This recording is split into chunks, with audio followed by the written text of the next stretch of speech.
In the vast expanse of the Andromeda sector, senior researcher Naira Fatal stared at her quantum resonance scanner in disbelief. The readings couldn't be right.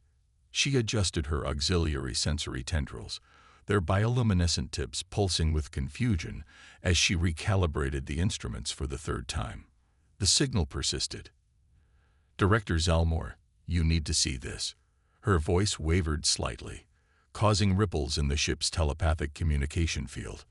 The research vessel Eternal Seeker had been conducting routine stellar cartography when they detected the anomaly. The director's massive form shifted through the iridescent walls of the research bay, his crystalline exoskeleton refracting the ambient light. "What have you found, Researcher Fatal?"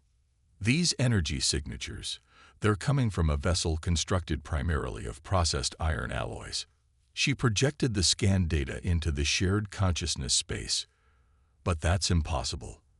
The energy cost to prevent stellar radiation degradation would be astronomical," the director finished, his own sensory appendages flaring with interest. "Unless," Naira completed the thought, though she barely dared to speak it, "unless the legends are true. Director, I believe we found a human ship." The word hung in the air like a threatening storm. Humans. The impossibility. The myth. Stories told to young ones about beings who evolved on a world that should have killed them 1,000 times over. A species that thrived in conditions that would destroy most forms of life in the known galaxy. Preposterous, came a new voice as Science Minister Kex materialized through another wall. Humans are a theoretical construct at best, a cautionary tale at worst. We use them to teach evolutionary adaptation theory, nothing more. "Then explain these readings," Naira challenged, her professional reservations forgotten in the excitement of discovery. She highlighted specific data streams in the projection. Atmospheric composition inside the vessel, primarily nitrogen and oxygen, at pressures that would crush most species. Internal gravity at 9.8 meters per second squared. Temperature variations that would shatter any normal biological system. And look at this. She zoomed in on one particular reading. They're carrying dihydrogen monoxide, in liquid form, as cargo. The science minister's crystalline structure actually crackled with shock. Water, in its most reactive state, voluntarily. "There's more," Naira continued, her enthusiasm building. "Their hull, it's not just iron-based. It's evolving. The molecular structure is actively responding to stellar radiation, adapting its composition in real time. It's technology we've theorized, but never." She was interrupted by a surge in the ship's telepathic field. First Officer Wren's consciousness burst into their shared awareness. "Director, the vessel has altered course. They're approaching us directly." The research bay erupted in a cascade of bioluminescent panic signals. Naira forced herself to remain calm, focusing on the data streams still flowing from her instruments. "Their weapons systems are powered but inactive. Energy signatures suggest a defensive posture only." "They've detected us," the director stated, his tone neutral but his crystalline structure vibrating with tension. "Yes," Naira confirmed. "And we're receiving a transmission. In perfect galactic standard." The voice that filled their consciousness was unlike anything they'd ever experienced. It carried harmonics impossible for their species to produce naturally, yet somehow conveyed both authority and warmth. "Greetings, vessel of unknown origin. This is Captain Sarah Chen of the Earth Exploration Ship Horizon. We noticed you taking some rather detailed scans of our ship and thought we might save you some time. Yes, we're human. Yes, we're real.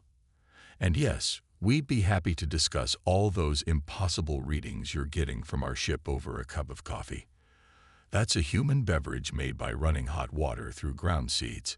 We find it helps with first contact situations." There was a pause, then the voice added with what Naira's xenolinguistic training identified as humor. "We promise not to bring out the really scary stuff like our carbonated beverages until we've gotten to know each other better." The science minister's form had gone completely rigid. The director's crystalline structure rippled with what might have been amusement. And Naira felt her entire understanding of the universe shifting. Because the humans weren't just real. They were aware of their own mythological status among other species. They knew how impossible their existence seemed, and they had apparently developed a sense of humor about it. Researcher Vital, the director's thoughts resonated through the field. It seems your area of expertise has suddenly become rather crucial. Would you care to help make history? The observation deck's viewing port showed both ships floating side by side against the backdrop of stars. The horizon's sleek metal hull contrasted sharply with the crystalline geometry of the Eternal Seeker, yet they complemented each other perfectly. Much like their crews, they were stronger together than apart. "You know what this means," Wang said softly, following Naira's gaze. "Once we prove this works, it's going to change everything. Not just technology, but how our species interact, how we explore space, how we understand ourselves," Naira added. "Every time I think I've grasped the limits of what's possible, you humans show me new ways to push beyond them. And every time we think we've mastered the laws of physics, you Solarians show us deeper layers of harmony we never imagined," Wang countered. "Maybe that's the real breakthrough here, not just combining our technologies, but learning to see the universe through each other's eyes." Rodriguez cleared her throat. "As fascinating as this philosophical discussion is, we've got some serious engineering to do. Who's ready to rewrite the laws of physics?" Kex's crystals pulsed with what might have been amusement. "I believe the human phrase is, 'Let's make history.'" 1 year after the first contact between humans and Solarians, the observation deck of the newly commissioned research station Convergence bustled with activity. The station itself was a testament to what both species could achieve together. A massive structure combining human adaptive metallurgy with Solarian quantum architecture, hovering at the edge of what had once been a dangerous stellar phenomenon. Naira stood before the assembled dignitaries, her containment field synchronized with the station's hybrid environmental systems. Behind her, through the transparent quantum-reinforced viewport, the stabilized star pulsed with a steady rhythm, its once chaotic energy now channeled into powering the station's revolutionary systems. "As you can see," she gestured to the holographic display showing the station's internal workings.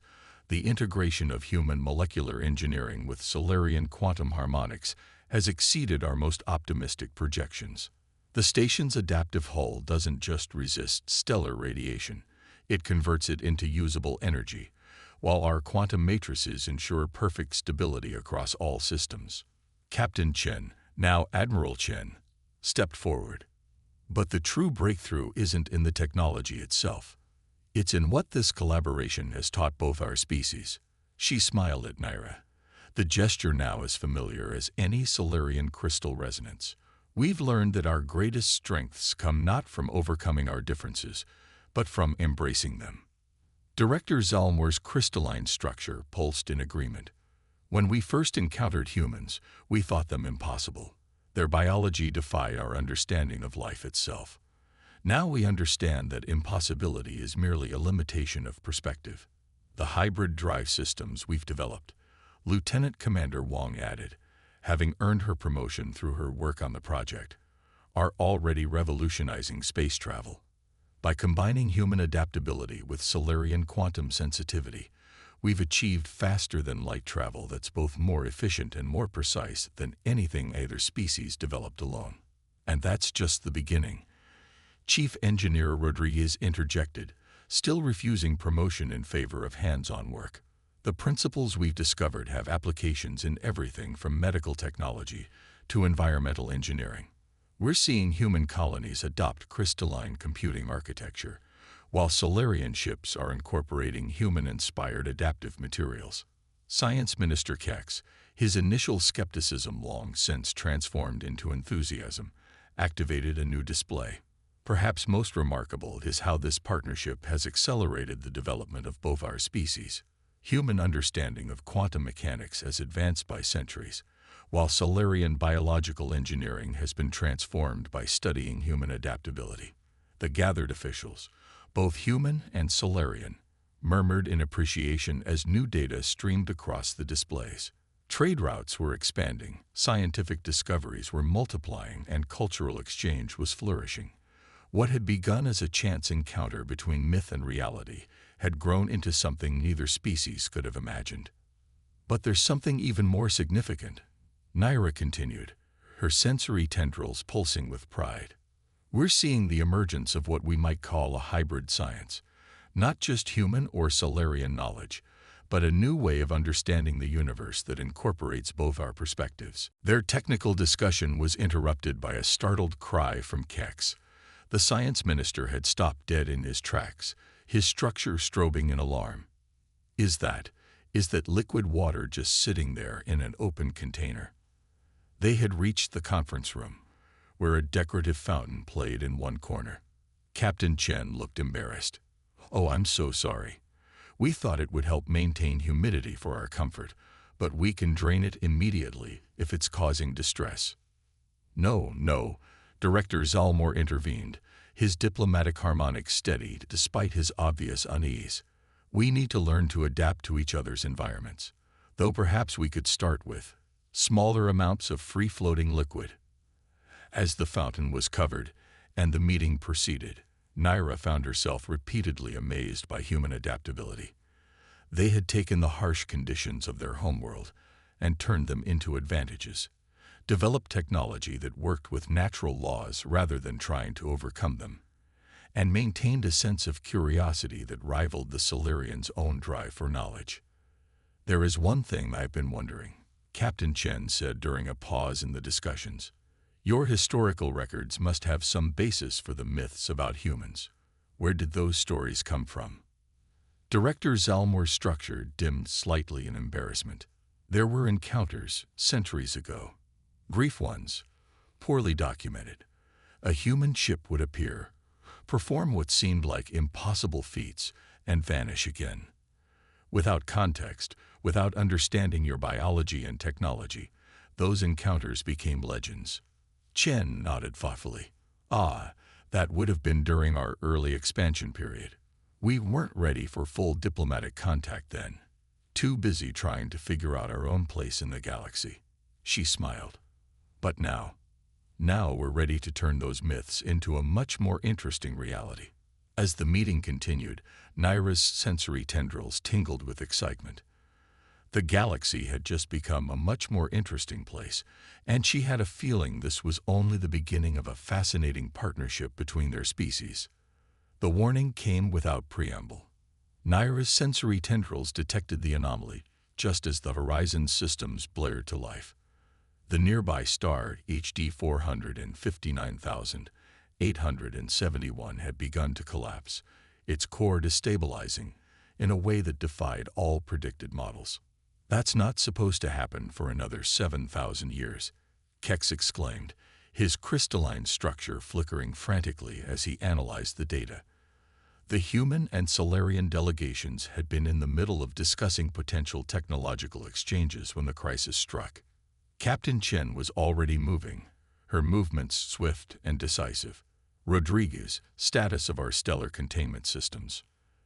"The containment field generators are at maximum, Captain, but these readings are off the charts," the engineer replied, her fingers flying over control panels.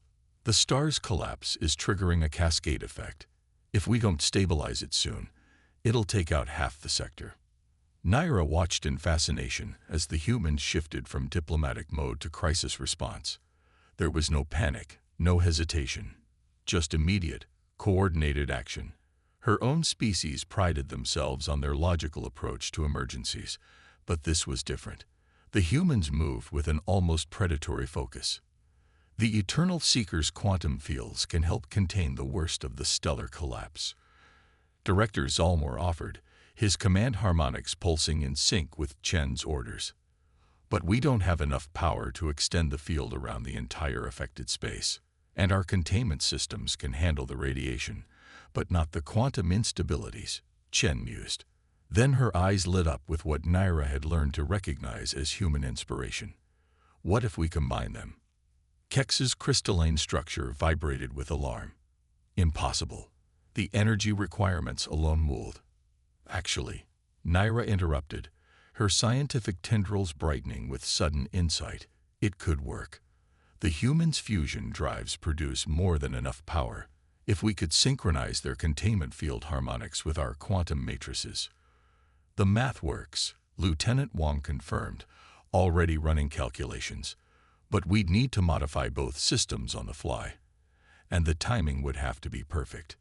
Captain Chen smiled. Perfect timing happens to be one of our specialties. Rodriguez, how fast can you adapt our containment field generators? Give me 10 minutes and some duct tape, the engineer replied with a grin that made Kex's translation crystals pulse in confusion. Duct tape.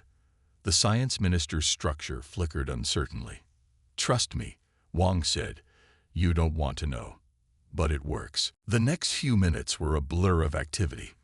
Naira found herself working alongside Wang, their biological differences forgotten as they calculated the precise frequencies needed to merge their technologies. The humans moved with surprising speed, making complex modifications to their systems with a confidence that bordered on reckless, except every change worked exactly as intended. Containment fields at maximum capacity, Rodriguez announced, her hands covered in something gray and sticky that made Kex's research crystals pulse with concern. Quantum matrices aligned, Director Zalmor confirmed. Synchronization calculations complete, Naira reported, but the timing window is incredibly narrow. We'll need to align both systems within a fraction of a second. I'll handle it, Wang volunteered. When several Solarians vibrated with doubt, she added, human reaction times might seem slow to you, but we've learned to compensate in interesting ways. Trust me. The stellar collapse was visible now, a distortion in space that made both organic and crystalline sensors scream in protest. Captain Chen stepped forward, her expression intense but calm. On my mark, she ordered.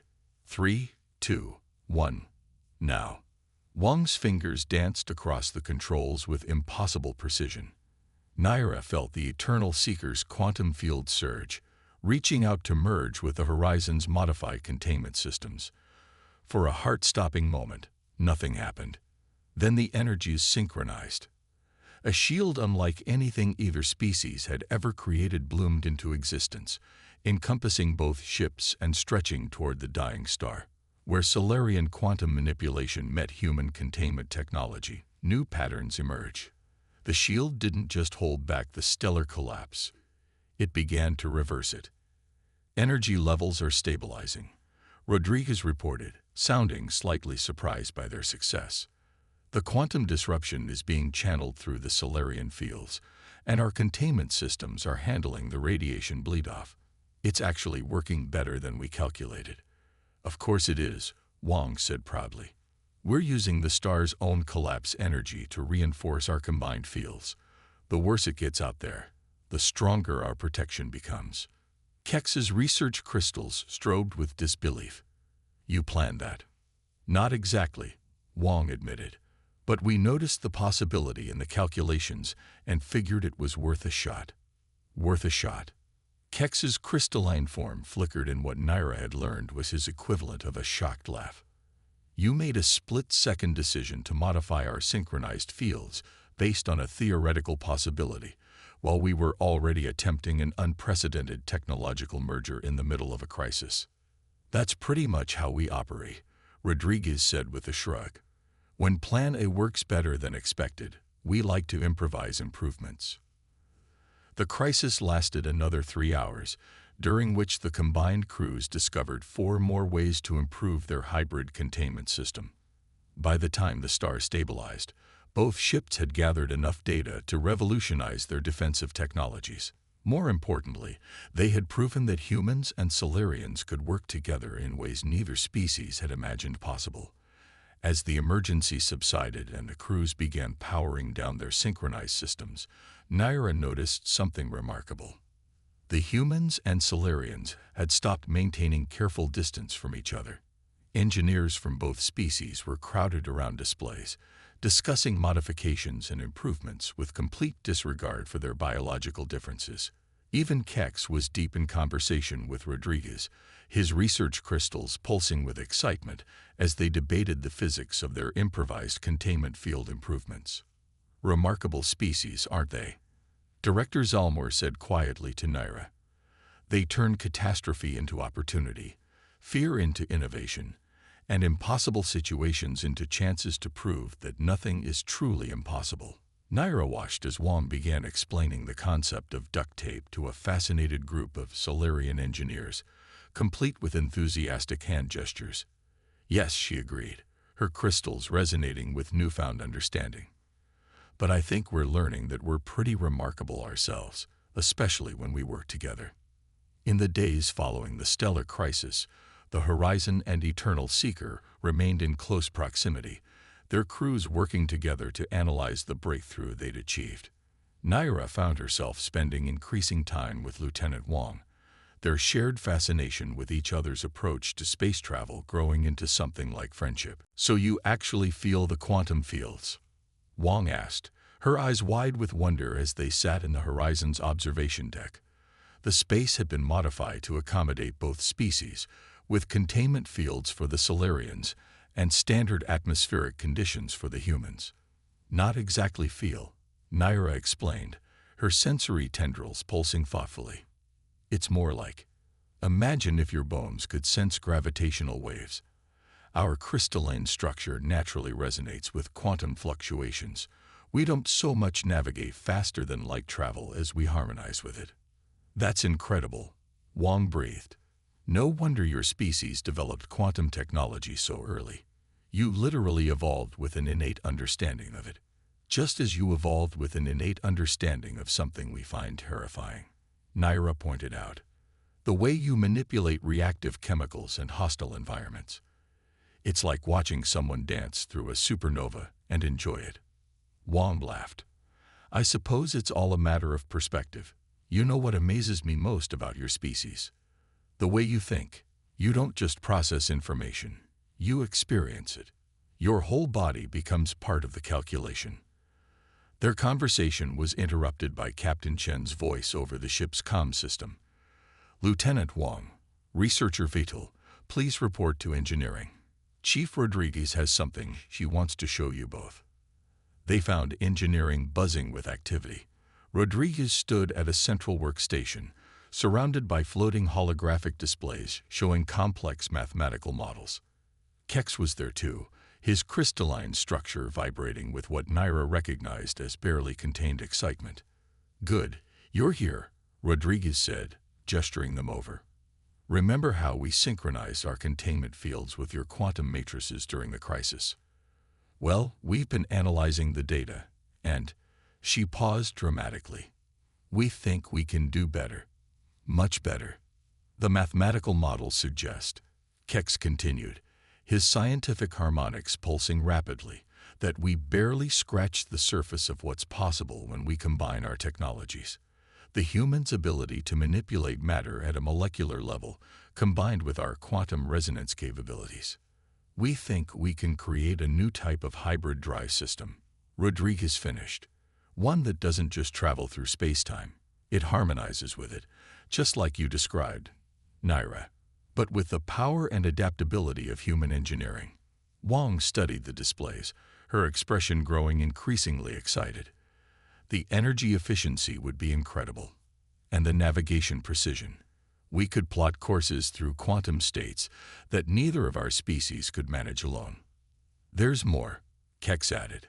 The same principles could be applied to defensive systems, communication networks, even environmental controls.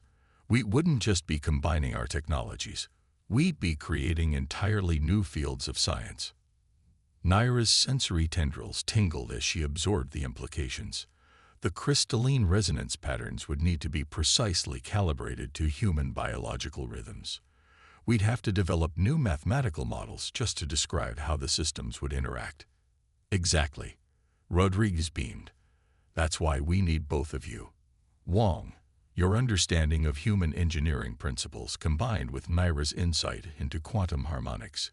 You two are already proving how well our species can work together. Have you shown this to the director and Captain Chen yet? Wang asked. They're reviewing the proposal now, Rodriguez replied. But they wanted to see if you two thought it was feasible before proceeding with full-scale development. Naira and Wang exchanged glances. Despite their radically different biologies, months of working together had taught them to read each other's expressions. They both saw the same mixture of excitement and determination. It's more than feasible, Naira said, her crystals pulsing with conviction. It's inevitable. Our species were bound to reach this point eventually. We just needed the right crisis to show us the way. And the right people to see the possibilities, Wang added. Though I have to ask, what role does duct tape play in all this? Rodriguez grinned. You'd be surprised. We've actually found some interesting applications for temporary quantum field containment. Kex's structure flickered in what might have been resignation. I've learned not to question human engineering methods, especially when they work.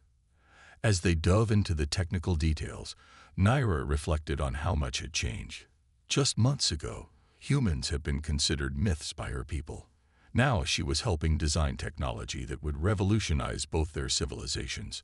More than that, she was forming bonds of friendship and understanding that transcended biological differences. She gestured to a group of young researchers, human and Solarian alike, working together at a nearby console. They moved in perfect sync, each complementing the other's strengths. Humans provided intuitive leaps and creative solutions, while Solarians contributed precise quantum calculations and harmonic analysis. Look at our next generation, Admiral Chen observed.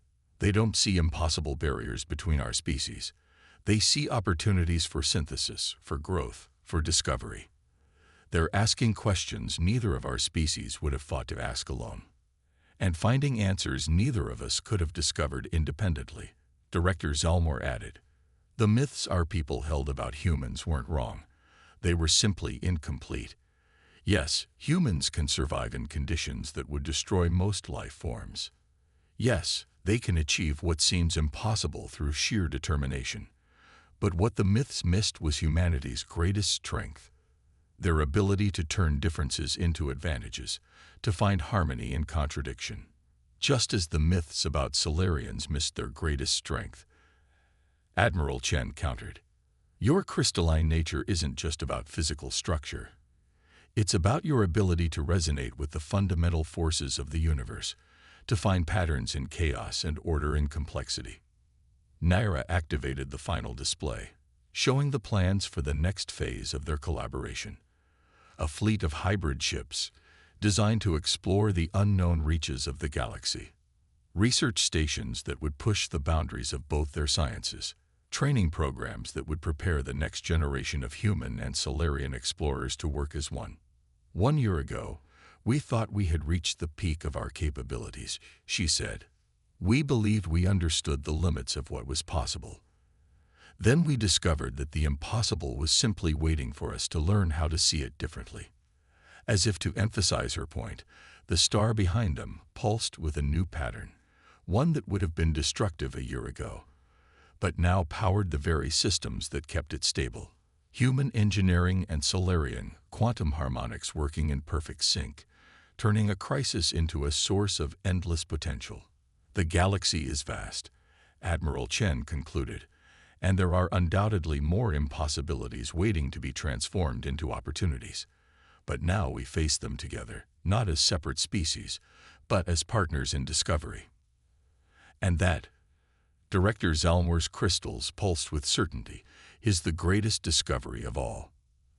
As the presentation concluded and the dignitaries began discussing the next phase of human-Solarian cooperation, Naira found herself back at her favorite spot on the observation deck. Lieutenant Commander Wang joined her, both of them watching the stable star's rhythmic pulses. Did you ever imagine, Wang asked, when you first detected our impossible ship, that we'd end up here? Naira's crystals flickered with amusement. Impossible is becoming a rather meaningless word, don't you think? Maybe that's humanity's real gift to the galaxy, Wang mused. Not our resilience or our adaptability, but our refusal to accept limitations. And maybe the Solarians' gift, Naira added, is showing that even the most chaotic forces can find harmony when viewed from the right perspective. Together, they watched as another hybrid ship emerged from quantum space, its hull gleaming with the combined brilliance of human innovation and Solarian crystal tech. The impossible had become routine, and the future stretched before them, full of possibilities neither species had dreamed of before they found each other. The myths, it turned out, had been right all along, just not in the way anyone had expected. The true power of humanity wasn't in their ability to survive the impossible, but in their talent for helping others see beyond their own limitations. And the true strength of the Solarians wasn't in their crystalline nature, but in their capacity to find harmony in the most unlikely places.